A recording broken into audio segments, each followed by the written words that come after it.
Good morning friends. आज हम जानेंगे स्वामी विवेकानंद ने एक बार कहा था कहानी कि अपने जीवन का एक लक्ष्य निर्धारित करो, अपने पूरे शरीर को उस एक लक्ष्य से भर दो और हर दूसरे विचार को अपनी जिंदगी से निकाल दो। यही सफल होने का मूल मंत्र है। हमें से कई लोग डॉक्टर एपीजे अब्दुल कलाम साहब को इंस्पिरेशन मानते हैं, लेकिन क्या आपको पता है कि उनकी इंस्पिरेशन कौन है? स्वामी विवेकानंद।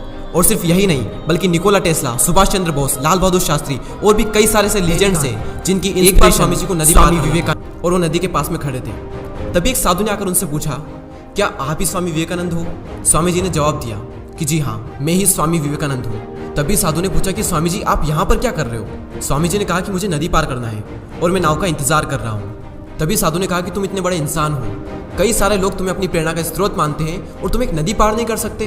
देखो मैं तुम्हें नदी पार करके बताता हूँ। तभी उस साधु ने पानी पर चल करके उस नदी को पार किया और फिर से पानी पर चल करके स्वामी जी के पास लौट कर आए और बोले कि देखो मेरे पास इतनी शक्ति है, मेरे पास इतना टैलेंट है, मेरे पास इतना ज्ञान है, उसके बावजूद भी मुझे कोई नहीं जानता। और तुम्हारे पास कोई ज्ञान नहीं, कोई शक्तियाँ नहीं, उसके बावजूद भी तुम्हें सब जानते हैं। तभी स्वामी जी मुस्कुराए और साधु से पूछा कि तुम्हें यह विद्या सीखने में कितना टाइम लगा? साधु ने कहा कि 15 साल। इतने में स्वामी जी की नाव आ गई और स्वामी जी ने साधु को नाव में बैठाया और वहाँ से चल दिए। दोनों ने नाव में बैठकर नदी पार की और पार करने के बाद स्वामी जी ने अपनी जेब से 1 रुपया बाहर निकाला और उस नाव वाले को दे दिया। यानी कि दोनों के मिला के 50-50 पैसे यानी 1 रुपया उन्हें दे दिया। तभी स्वामी जी ने साधु से कहा कि जो काम तुम 50 पैसे में कर सकते थे, उसके लिए तुमने अपनी ज़िंदगी के 15 साल बर्बाद कर दिए। और अगर यही 15 साल तुम समाज की भलाई में लगाते तो आज तुम्हें भी पूरी दुनिया जानती। और मैंने यही किया, इसलिए मुझे पूरी दुनिया जानती है और तुम्हें कोई नहीं जानता।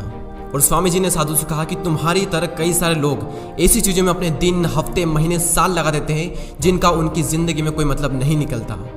इसलिए अपने टाइम को ऐसी जगह पर लगाओ जहाँ पर उसका एक्चुअल में कोई सेंस निकले, क्योंकि टाइम से बढ़कर इस दुनिया में कोई भी इंपॉर्टेंट चीज़ नहीं है। अगर समय बर्बाद तो जिंदगी बर्बाद। दूसरी कहानी, एक बार स्वामी जी एक ब्रिज पर चल रहे थे। तभी वहाँ पर कुछ बंदर उनके पीछे पड़ जाते हैं। कोई बंदर उन पर लपक रहा, कोई उनका प्रसाद छीनने की कोशिश कर रहा और स्वामी जी उन बंदरों से पीछे छुड़ाने के लिए वहाँ से भागने लगे। स्वामी जी भागे जा रहे थे और वो बंदर भी उनके पीछे पीछे भागने लगे। तभी एक आदमी ने स्वामी जी से कहा कि तुम डरो मत, इनका सामना करो। तुम जितना ज़्यादा इनसे डरोगे ये तुम्हें उतना ही ज़्यादा डराएंगे।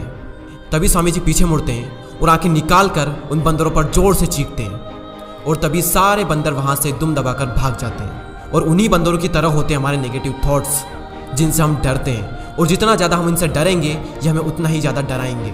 इसलिए नेगेटिव थॉट्स और डर से डरो मत, बल्कि उनका सामना करो। इनसे तुम जितना ज़्यादा डरोगे ये तुम्हें उतना ही ज़्यादा डराएंगे। और अगर तुम इनका सामना करते हो तो नेगेटिव थॉट्स और डर भी एक दिन तुमसे डर जाए। और तीसरी कहानी है, एक बार स्वामी जी उनके गुरु श्री रामकृष्ण परमहंस के साथ कहीं जा रहे थे। तभी रास्ते में उन्हें एक आदमी मिला जो पत्थर पर कुछ बना रहा था। तभी रामकृष्ण परमहंस जी ने पूछा कि तुम इस पर क्या बना रहे हो? तभी उस व्यक्ति ने जवाब दिया कि मैं एक राजा की मूर्ति बना रहा हूँ। रामकृष्ण जी ने पूछा कि क्या उस राजा की तुम्हारे पास में कोई तस्वीर है?